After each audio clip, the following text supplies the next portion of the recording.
Okay, so the objective of this video documentation is just to demonstrate the current pain point that I'm having whenever I have to publish a question paper or any form of QA document that has been uploaded on the platform by a user, right?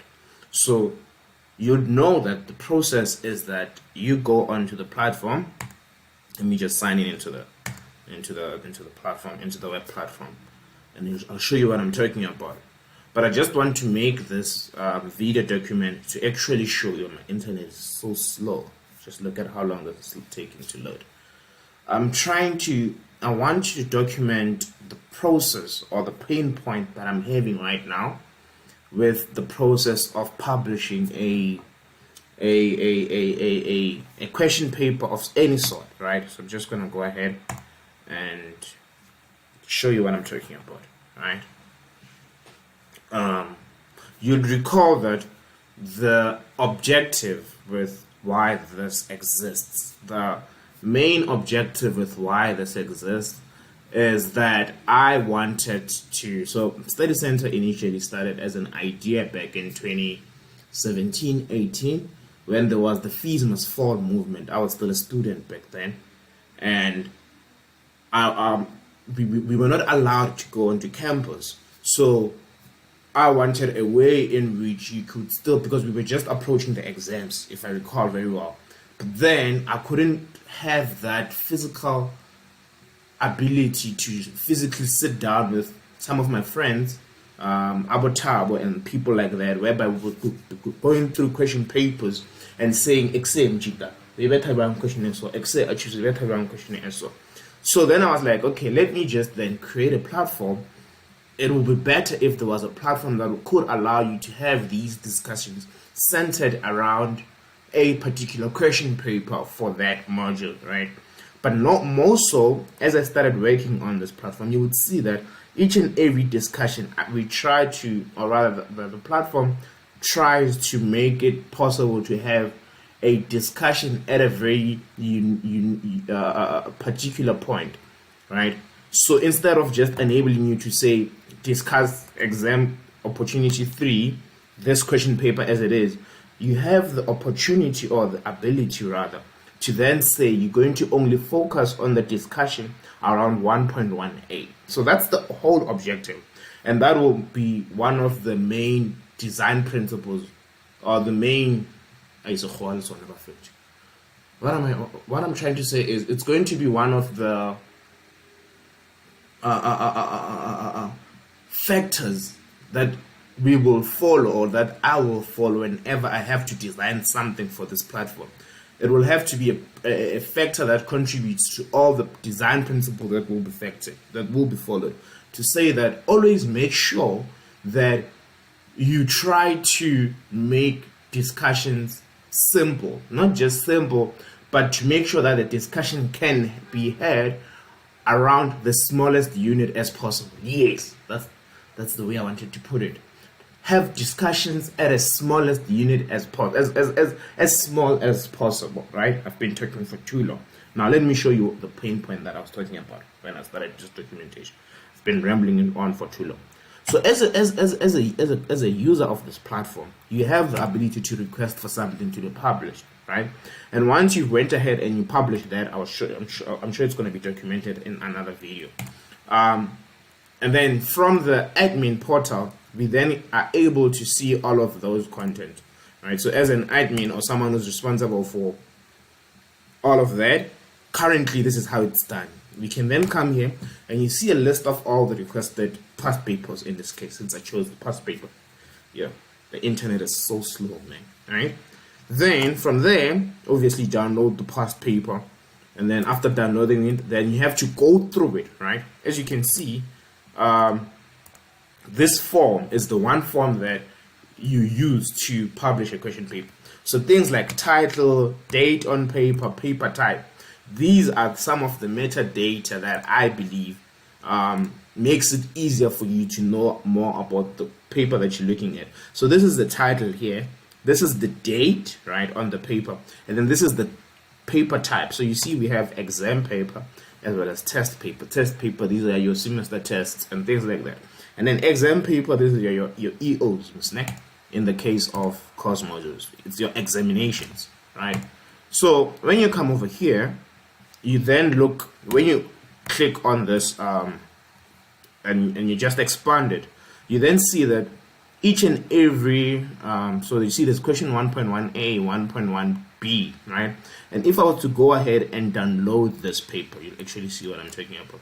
If I was to go ahead and download this paper, the one that has already been published here, you'll see that this question paper has question 1.1a, 1.1b, and so on and so on. This is just to allow us, again, going back to that beautiful sentence, to make sure that discussions can be had, Q&As can be had at the smallest unit as possible, right?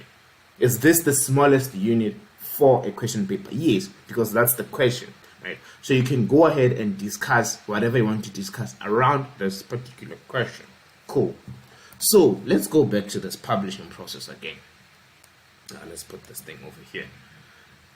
With this publishing process for this question paper, let's take this question paper for instance, right? No, I actually have downloaded this one. So I have to go ahead and then let's say in this case, this question paper are images that were taken via a camera. Yeah, right? I mean, you use a camera to take images, obviously, for touch. Stop being stupid. Okay, I'm gonna close this. What happens then is that I have to go through.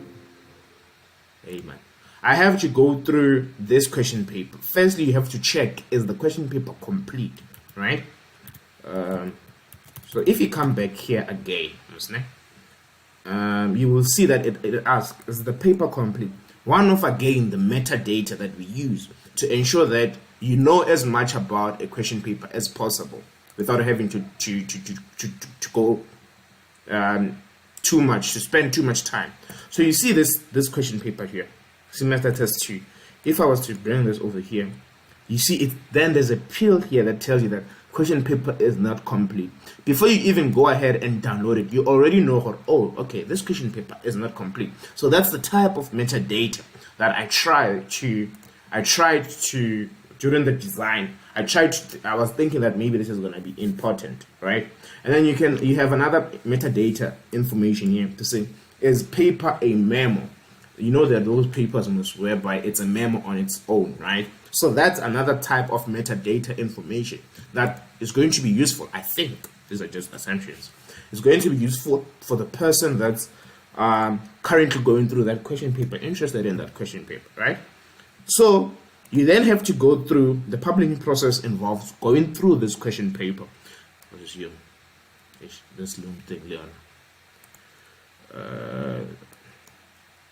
But essentially, you have to scroll through this paper, check, you see there's a page number at the bottom. You have to check, is this question paper complete? That's the first thing that you have to do, right? Once you've checked if it's complete or not, and then I'm going to come back here, and then I'm going to then say yes or no, if the question paper is complete or not. Again, is it a memo and things like that. It's not a memo, right? And then once you're done with that, I have to then now start listing the question paper. You see it says 1.1a, 1.1b. You go ahead and then you list all of these things. You list all of these things, you list all of these things, so that you promote the ability to have those discussions at the smallest unit as possible. Alright? Cool. But now, the challenge that I'm having is that you have question papers which have a page like this. You don't know what's the question, you just see J. Alright? How do you then publish a question paper like this? This is something that I'm thinking about. How do you then go ahead and publish a question paper like this? How do you still ensure that you maintain the design principles that went into the platform to then say, if the question paper is not complete, we're going to tell the student that the question paper is not complete. So as you go through these units of discussions, units of peer learning, just bear in mind that this question paper is not complete, right? When you go through a question paper like this, So, yeah, I came to a point right now. I was saying that this is the objective of this video, right? Just to, this is a pain point for me, and not just the pain point, it's also time consuming, right? Like the time that you have to spend listing all of those questions and making sure that they are in the correct order and things like that. It's very painful. It's very painful, and I will have to come up with the solution. Right? This clearly isn't scalable, but I mean, I gotta do things that can scale first, right? So I'll continue doing it as much as possible, as much as I can. This is just for documenting purposes, and yeah. All right, cool. Let's continue now.